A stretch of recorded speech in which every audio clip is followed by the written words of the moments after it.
आप सभी दर्शकों का सीएम चैनल में स्वागत है। इस वक्त हम मौजूद हैं मुंबई के वडाला में, साइन कोलीवाड़ा में। हमारे साथ यहाँ के पूर्व नगर सेवक कचरू यादव जी हैं। पूरे देश में चुनाव प्रचार जोरों पर है। ये कचरू यादव जी जानते हैं। सर क्या कहेंगे, एकनाथ गायकवाड़ जी यहाँ के प्रत्याशी हैं आपके कांग्रेस पार्टी से, किस तरह लोग चुनाव प्रचार में लगे, क्या करना चाहिए? देखिए, अखिल भारतीय कांग्रेस कमेटी के अध्यक्ष आदरणीय राहुल गांधी जी ने एक अच्छा निर्णय लिया कि गरीबों के बीच में रहने वाला जो माजी खासदार था, उस खासदार को इस बार इसी मोहल्ले से टिकट देकर आम जनता की एक पहली विजय उन्होंने की है। और यहाँ के जितने जनता है उनको अच्छी तरह से काफ़ी तरह से जानती है। और गायकवाड़ साहब ये ज़मीनी नेता है और वो ज़मीन में हारने के बाद में भी लोगों के सुख दुख में हमेशा लोगों के बीच में रहे।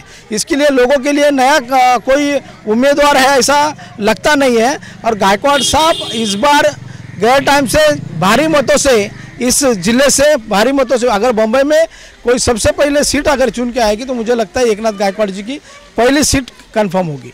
मैं जानना चाहूँगी, चुनाव प्रचार में आप लोग लगे हैं, काफ़ी कार्यकर्ता आप लोग के साथ हैं, क्या करना चाहेंगे, क्या आप लोग का मोटो है? क्या गायकवाड़ साहब अगर चुनाव जीत के आते हैं किस तरह की प्रक्रिया होगी, क्या काम करेंगे, क्या विकास होगा? नहीं, गायकवाड़ साहब जीत के आने के बाद में हमारा कांग्रेस का जो मैनिफेस्टो है, उस मैनिफेस्टो में हम लोग जरूर काम करेंगे। राहुल जी ने कहा है हर हाथ को काम देंगे। राहुल जी ने जो हर साल 72,000 रुपया जो गरीबी रेखा है उनको दिया जाएगा, महीने का 6,000, सालाना 72,000 रुपया दिया जाएगा। गरीबों को जो बेकारी है, बेकारियों को काम दिया जाएगा।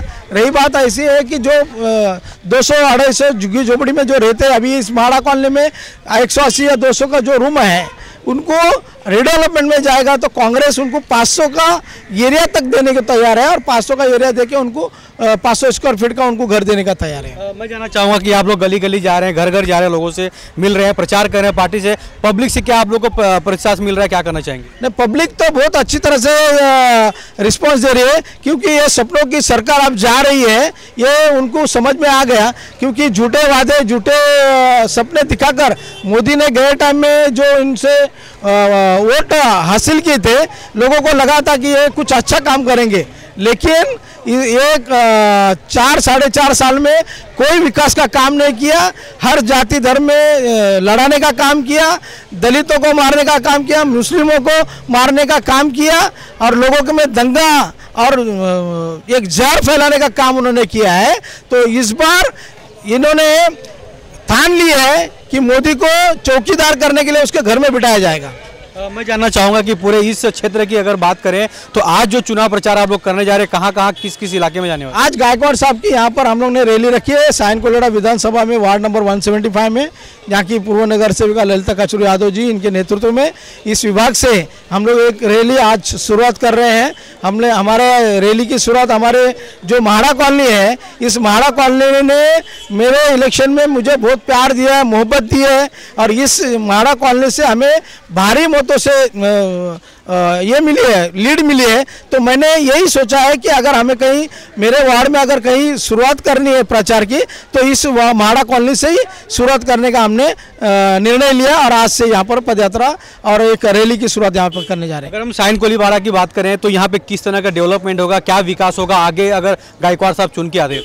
देखिए, मुंबई में बहुत सारी झुग्गी झोपड़ियाँ हैं, उसमें से साइन कोलीवाड़ा में सबसे ज़्यादा झोपड़ियाँ हैं और 60% झोपड़ा इस साइन कोलीवाड़ा विधानसभा में। इस झोपड़पट्टी एरिया में आज तक सीवरेज का लाइन तक नहीं डाला गया। मुंबई महानगर पालिका में शिवसेना बीजेपी की सत्ता है, लेकिन आज तक उन्होंने यहाँ झुग्गी झोपड़ियों में जो टॉयलेट है, उस टॉयलेट का आउटलेट जाने का जो मल्ली सारण वाहिनी जिसे सीवरेज लाइन बोलते हैं, वो तो डालने का काम इन्होंने 40 साल में नहीं किया। तो वो काम सबसे पहला हम लेने का काम उनको हम प्रयत्न करेंगे। जी हाँ, एकनाथ गायकवाड़ जी महागठबंधन के उमेदवार हैं। 2014 मध्ये जे बीजेपी आणि शिवसेनेने मिळून जी वचनं दिली होती त्या वचनापैकी कुठलंच वचन पूर्ण झालेलं नाही आहे, हे जनता चांगल्या तऱ्हेने जाणते। 15 लाख असेल, महागाई काढण्यासंदर्भामध्ये कमी करण्यासंदर्भातला असेल, महिलांना सन्मान देण्यासंदर्भातला असेल किंवा 2 करोड युवकांना रोजगार देण्यासंदर्भातला असेल, 100% काळा धन संदर्भात असेल किंवा डिमॉनिटायझेशन, दहशतवाद आणि नकली नोटांचं प्रिंटिंग कमी होईल आणि ते बंद होईल हे सांगण्याबाबतचं असेल। या कुठल्याच बाबतीमध्ये सरकार यशस्वी झालेलं नाही आहे। त्यामुळे जनतेला माहीत पडलेलं आहे की आज जर कोणी मध्यमवर्गीय असेल, गरीब कुटुंबातले लोक असतील किंवा सर्वसामान्य कुटुंबातले लोक असतील, या लोकांसाठी जर कोणी काम करतं तर काँग्रेस पक्षच काम करतो। आज झोपडपट्टीला, जुन्या इमारतीला, म्हाडा कॉलनीला किंवा राजीव गांधी प्रकल्पाच्या अंतर्गत येणाऱ्या जमीन घरांना 500 स्क्वेअर फुटाचं घराचं जर कोणी बोलतात तर राहुल गांधी बोलतात। आणि सर्वांना माहिती आहे की राहुल गांधीजी एकदा बोलतात ते करून दाखवतात। मध्य प्रदेश, राजस्थान, छत्तीसगडमध्ये त्यांनी दाखवलं की शेतकऱ्यांचं कर्ज माफ करण्यासंदर्भात काँग्रेसने सांगितलं, 2 दिवसात कर्ज माफ करण्याचा निर्णय घेतला। त्यामुळे मला ही अपेक्षा आहे की ज्या तऱ्हेने शिक्षणाचा अधिकार, आरोग्याचा अधिकार, रोजगाराचा अधिकार, ज्या तऱ्हेने अन्न सुरक्षेचा अधिकार दिला, आज गरीब लोकांच्या बाबतीत सगळ्यात जास्त सर्वसामान्यांच्या बाबतीत कोण विचार करतो तो काँग्रेस पक्ष विचार करतो।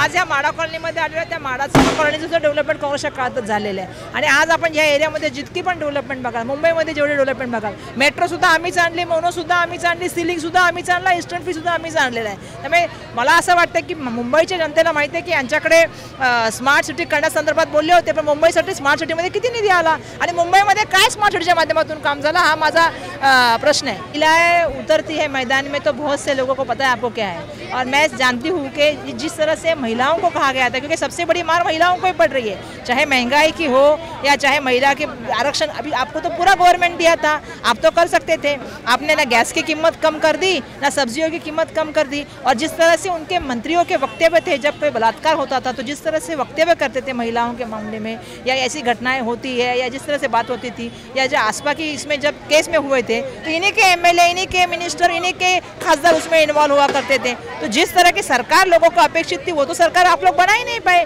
ना आप महिलाओं को सम्मान दे पाए, ना महिलाओं का 33% आरक्षण कर पाए, ना महंगाई कम कर पाए, ना गैस दिला पाए। अब मुझे पता नहीं 6 करोड़ महिलाओं का लिखते हैं, लेकिन किसको गैस मिली ये मेरा सबसे बड़ा सवाल है। सब्सिडी किसको मिली ये सवाल है। उल्टा रेशन के दुकान में अनाज बंद किया, अन्न सुरक्षा के माध्यम से जो सोनिया जी ने निर्णय लिया था, आज उतना ही अनाज मिलता है, उसके सिवा क्या मिलता है, मेरा सवाल है। तो आज महिलाएं समझ चुकी है, युवा समझ चुका है और देश समझ चुका है कि इनके हाथ में दूसरी बार सरकार नहीं देनी है। देखिए, ऐसा है कि देश का युवा आज ये चाहता है कि उनका प्रधानमंत्री एक युवा प्रधानमंत्री राहुल जी के रूप में बने, और आज एक जो कॉम्बिनेशन के रूप में एक एक्सपीरियंस और युवा का एक शक्ति के साथ, मतलब गायकवाड़ साहब का एक्सपीरियंस और वर्षाताई का जो एक यूथ है, यूथ का एक फीलिंग है, उसके साथ आज मैदान में उतरे हैं। तो हमारे साथ सैकड़ों के संख्या में महिलाएं और यूथ जुड़े हैं, और आने वाले समय में मुझे ऐसा लगता है कि गायकवाड़ जी को भारी बहुमत से जिताएंगे और काँग्रेस पार्टी की सत्ता आएगी और उसमें राहुल जी प्रधानमंत्री बनेंगे। साहजिकच सत्ता परिवर्तन झालं पाहिजे, सगळ्या जनतेनेच आपलं म्हणजे मत मांडलं पाहिजे आणि त्यांनी मनाने निश्चय केला पाहिजे की आपल्याला सत्ता पलटी करायचीच आहे। कारण आता ही जी सत्ता चालली ही लोकशाहीवर चाललेली नाही आहे, ही तानाशाही सत्ता चाललेली आहे। तर ही सत्ता बदली करण्यासाठी आणि जनताला जर आपल्यामध्ये काही सुधार करून पाहिजे, आपल्या विभागाचा सुधार करून पाहिजे, तर आपल्याला निश्चितच काँग्रेसला आणायला हवं। गायकवाड संघ काम केलेलं आहे, आम्ही काँग्रेस पक्षाचेच एक अनुयायी आहे। जे आमचे माजी खासदार असून सुद्धा 5 वर्ष आम्हाला अवेलेबल झाले, असे कधी कुठेही राहुल शेवाळे हे भेटले नाही। आणि मी स्वतः एक 2012 मध्ये नगरसेविका होती, राहुल शेवाळेंनी माझ्या संघ काम केलेलं।